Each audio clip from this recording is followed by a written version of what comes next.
যদি ওরা আমার এখানে গুলি করে বুকটাকে ঝাঁঝরা করে দেয়, তাও আল্লাহর কসম একটু কষ্ট লাগবে না, বরং খুশি লাগবে যে তুই আমার এমন একটু উপকার করে দিলি যার চাইতে বড় উপকার হতে পারে না।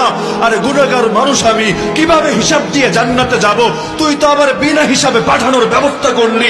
সবাই ঘুমাবে কবরে নতুন জামাইয়ের মতো, তুই তো আমার জান্নাতের সবুজ পাখি বানায় দিলি। আমি বলবো, হাসতে হাসতে বলবো, রক্ত মুছতে মুছতে বলবো, ফুস্তু ওরাব্বিল কাবা, কাবার রবের কসম আমি। যদি ওরা আমার এখানে গুলি করে বুকটাকে ঝাঁঝরা করে দেয়, তাও আল্লাহর কসম একটু কষ্ট লাগবে না, বরং খুশি লাগবে যে তুই আমার এমন একটু উপকার করে দিলি যার চাইতে বড় উপকার হতে পারে না। আরে গুনাহগার মানুষ আমি, কিভাবে হিসাব দিয়ে জান্নাতে যাব? তুই তো আবার বিনা হিসাবে পাঠানোর ব্যবস্থা করলি। সবাই ঘুমাবে কবরে নতুন জামাইয়ের মতো, তুই তো আমার জান্নাতের সবুজ পাখি বানায় দিলি। আমি বলবো, হাসতে হাসতে বলবো, রক্ত মুছতে মুছতে বলবো, ফুস্তু ওরাব্বিল কাবা, কাবার রবের কসম আমি।